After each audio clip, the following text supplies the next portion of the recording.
Olá pessoal, tudo certo?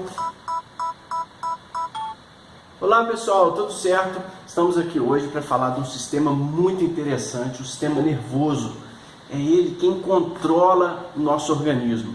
Controla aquilo que você tem interesse, mas controla aquilo que você também não tem interesse. Ou seja, as funções do nosso organismo, que são ditas voluntárias e involuntárias, são comandadas por esse sistema. Tá? É um sistema importantíssimo para o seu desenvolvimento. Ele está conectado com o nosso ambiente externo e também com o nosso ambiente interno.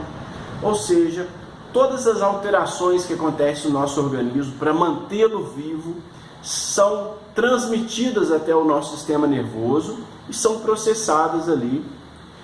E daí então é emitida uma resposta para que ela seja mantida como está, se estiver dentro da normalidade, né? E também que se ela seja uma resposta para que ela seja corrigida, caso seja necessário, ok? Além disso, o sistema nervoso também está conectado ao nosso ambiente, porque temos que ficar atento a esse ambiente, que vai permitir a nossa sobrevivência, vai permitir a nossa interação, vai permitir o nosso aprendizado, tá? Tudo isso é conectado, né, com o nosso sistema nervoso e é processado ali. Essas informações todas são de uma vez só processadas no nosso cérebro, ok? Hoje então a gente vai comentar um pouquinho a respeito disso, tá bom? Vamos lá, olha só. O sistema nervoso apresenta as seguintes funções. Olha lá. Funções, olha só. Então, ele é capaz de reconhecer, de captar estímulos, tá? Captar estímulos do ambiente, captar estímulos internos. Por exemplo, captação de estímulos visuais, visão, olfato, paladar, audição e tato, tá? São os órgãos dos sentidos que estão conectados aos nossos nervos, tá? Que vão transmitir a informação para o sistema nervoso central, onde ela será processada, ok? Então, uma função importante que esse sistema tem é a captação de estímulos, ok? Ó. Captação de estímulos, joia? Veja bem, esses estímulos que são captados, externos ou internos, né, são feitos através de moléculas que a gente tem, nós vamos estudar mais para frente, chamadas de receptores, que estão presentes nos nervos. E então eles são conduzidos, esses estímulos geram um impulso nervoso, que serão conduzidos até o sistema nervoso central. Então, o que ocorre ali é uma condução do estímulo até o sistema nervoso central. Ok? Ó, captação, condução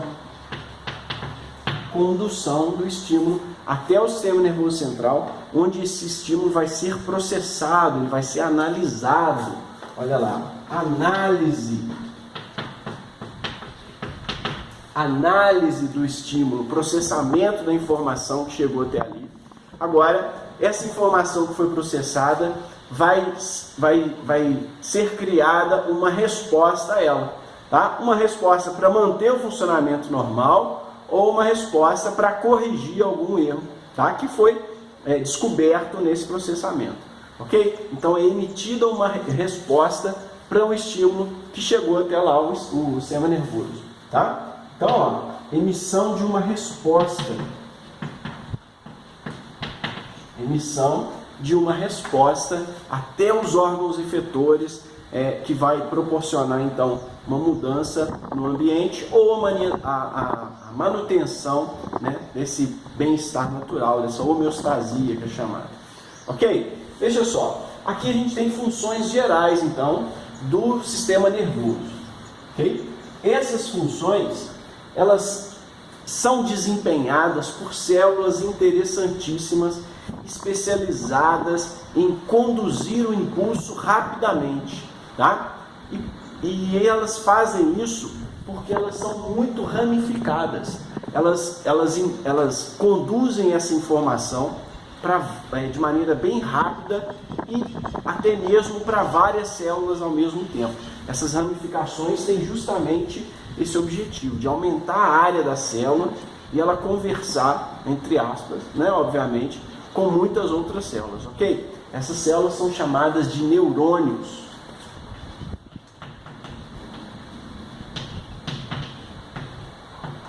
Neurônios, tá bom? Os neurônios, então, são capazes de conduzir o impulso nervoso, que é um impulso que envolve diferenças de cargas, diferenças de eletrólitos, desculpa, né?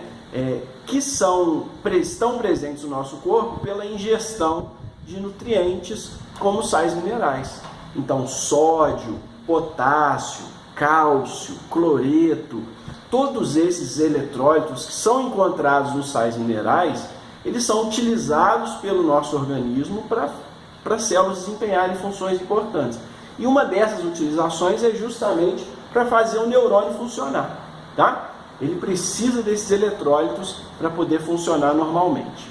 Veja só, o neurônio então vai conduzir o impulso de uma região que é mais aumentada, mais dilatada, onde estão a maioria das organelas dessa célula, para outra região mais periférica, ok? O impulso então vai ser conduzido dessa região mais aumentada até uma região mais periférica, joia? Essa região mais aumentada, onde está o núcleo dessa célula, é chamada de corpo celular, tá? Aqui, ó, corpo celular.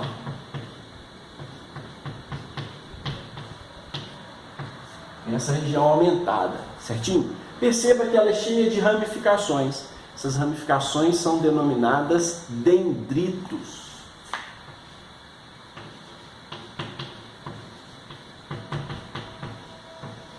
Dendritos, tá? São as ramificações dos corpos celulares. Permite captar informações de muitos outros neurônios, ok?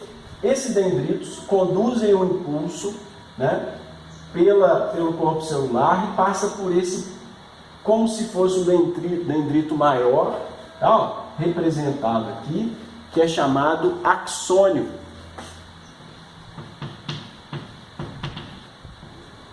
Axônio, tá? A gente fala axônio, tá certo também. Então, o axônio, ele vai levar o impulso até outras ramificações, que são chamadas de terminações nervosas. Tá ali, ó. Terminações nervosas. Ok? As terminações nervosas, então, são até onde o impulso nervoso vai chegar. Então, o sentido aqui da transmissão é dendrito, corpo celular, axônio, terminações nervosas. Ok? Esse é o sentido do impulso no neurônio. Perceba que existem neurônios próximos ali. Aqueles neurônios também têm todas essas regiões que eu comentei com vocês. E esses neurônios também podem ter outras estruturas que participam dessa condução do impulso. Por exemplo, vou representar aqui uma estrutura, ó, que é encontrada em alguns deles, que é uma estrutura que funciona como um envoltório, tá? Que vai fazer com que esse impulso seja transmitido mais rapidamente. Essa estrutura é chamada de bainha de mielina. Tá aqui, ó. Bainha de mielina.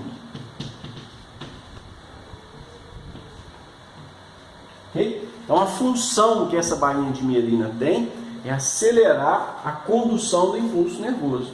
Isso é necessário em algumas regiões, tá, do sistema nervoso, que a gente vai comentar já já. Tá? Então alguns neurônios têm bainha de mielina, outros não têm.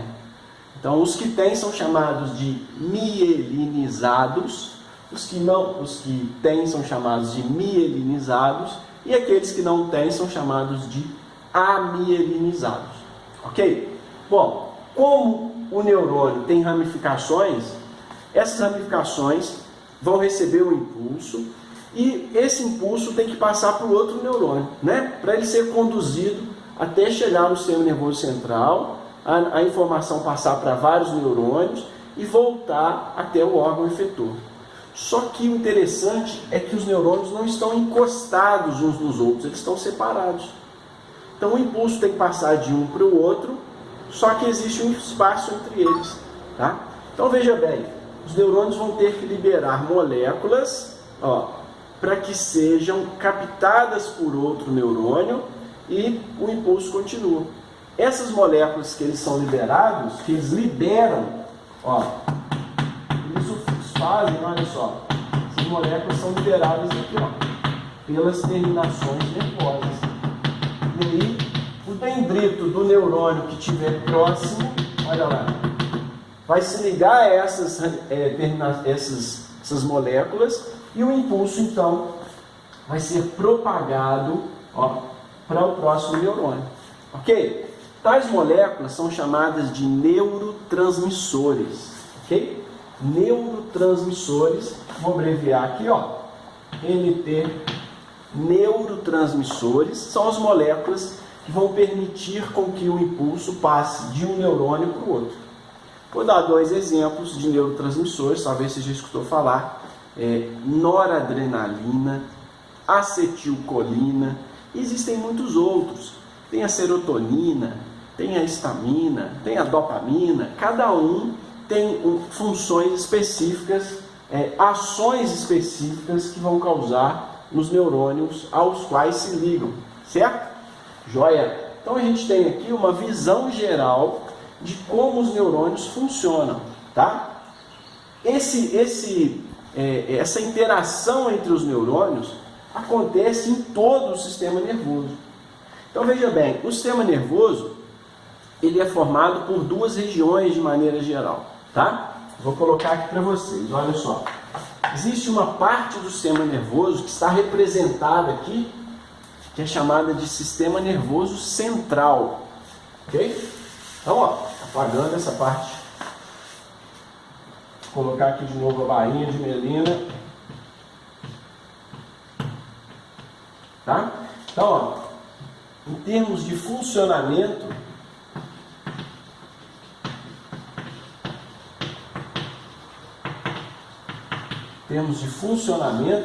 o sistema é chamado como sistema nervoso central, tá? E sistema nervoso periférico, ok? Esse funcionamento, então, pode acontecer de maneira voluntária e involuntária. Para a gente entender isso, a gente vai primeiro para a anatomia. Sistema nervoso central, sistema nervoso periférico. O central é esse representado, ou seja, é o encéfalo,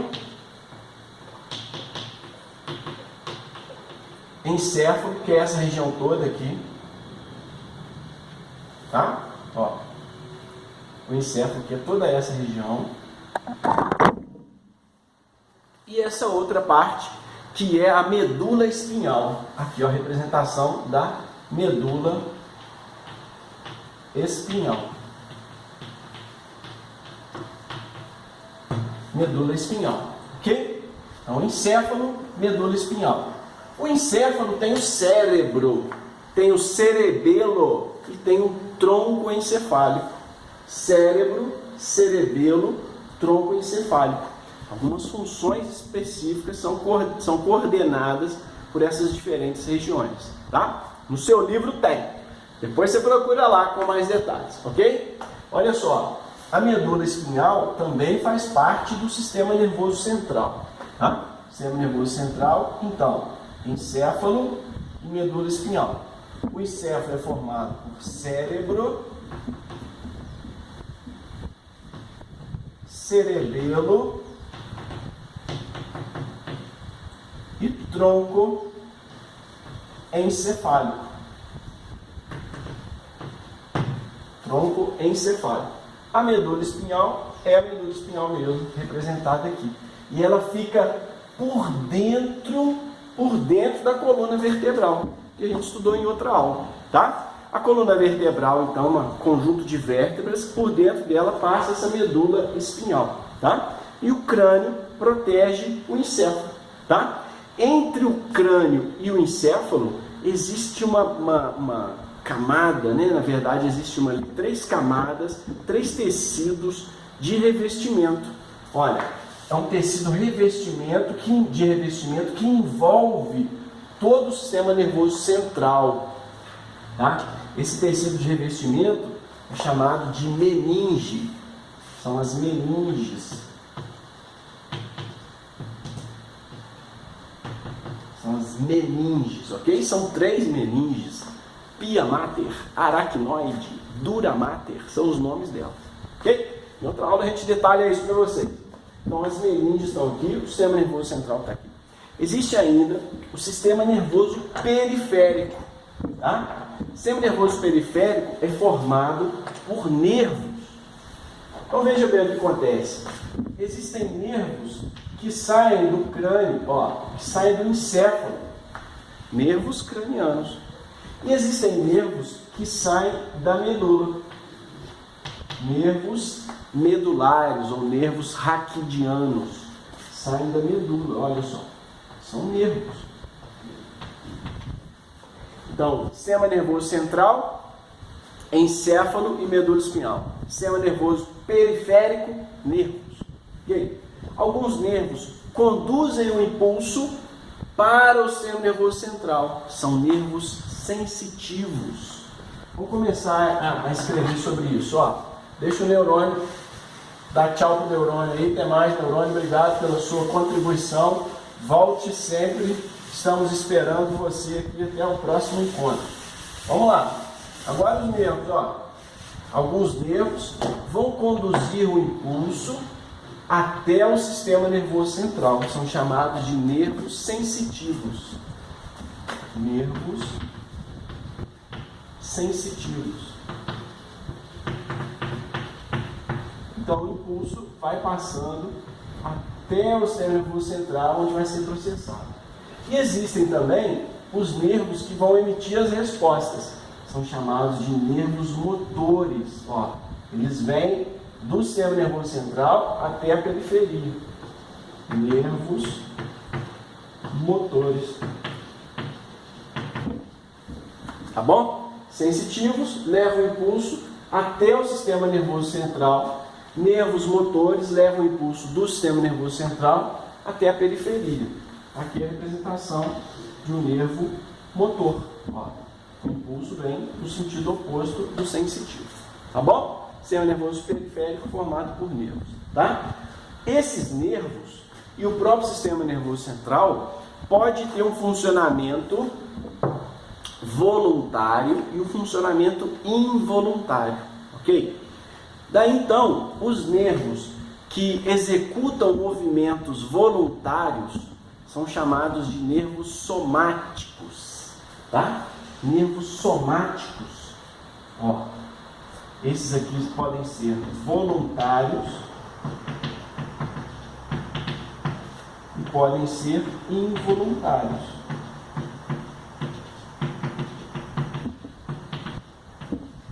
Os nervos voluntários são também chamados de somáticos, porque eles vão levar o impulso nervoso até aquele tipo de músculo que a gente consegue contrair. Vou representar aqui para você. Olha lá, eles vão levar o impulso até um tipo de músculo que a gente consegue contrair. Olha lá, vai direto no músculo chamado de músculo esquelético. Onde você consegue contrair?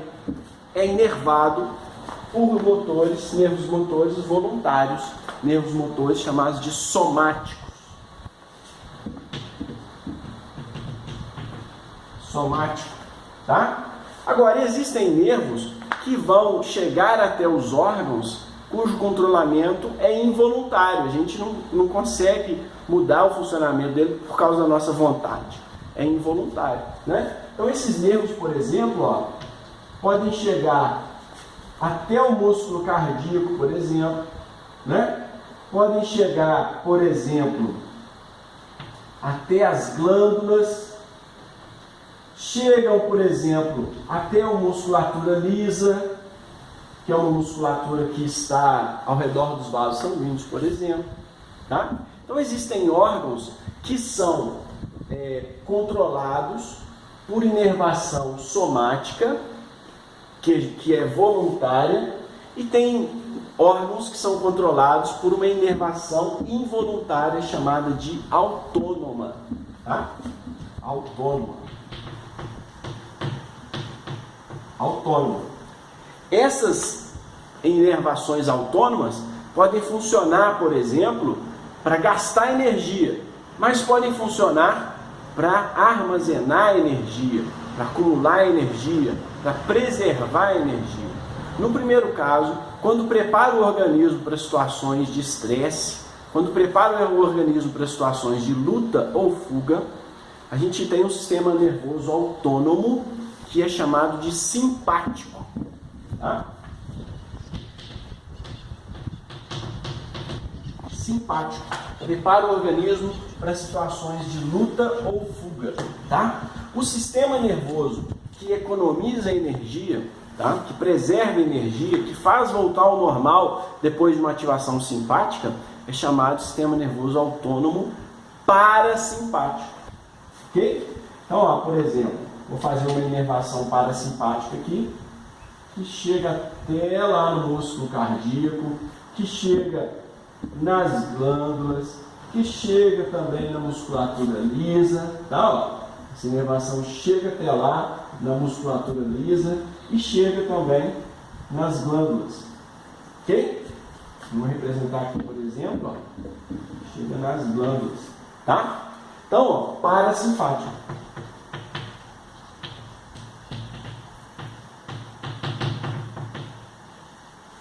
Tá bom?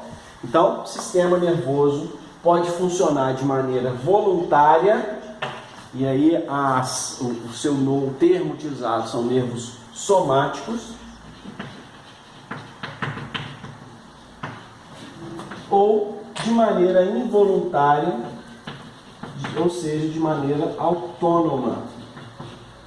Autônoma, está ali a representação. Esse autônomo pode ser simpático ou pode ser parasimpático. Ok? Todo esse funcionamento, então, faz você responder aos seus estímulos ambientais internos dessa maneira que você responde aí. Tá? Algumas alterações nesse funcionamento podem gerar doenças. Por exemplo, a depressão, a ansiedade, né? o Parkinson, né? O Alzheimer. São alterações que acontecem com neurotransmissores e com os neurônios dessa região aqui, ó, do encéfalo, do sistema nervoso central. Okay? Os medicamentos, justamente para tratamento dessas doenças, vão atuar nesses neurotransmissores. Ou eles vão facilitar a liberação deles, ou vão impedir a liberação deles, enfim, tem uma série de maneiras diferentes para que isso aconteça. Ok? Joinha? Show de bola, espero que você tenha gostado. Nosso vídeo de hoje foi o sistema nervoso, caracterizamos as suas funções, os seus componentes, falamos dos neurônios, as suas partes, a comunicação entre eles através dos neurotransmissores, a distribuição anatômica do sistema nervoso como central e periférico, o funcionamento dele de maneira voluntária e involuntária, ou seja, somático e autônomo, que pode ser ainda simpático e parasimpático. Ok? Simpático e parasimpático.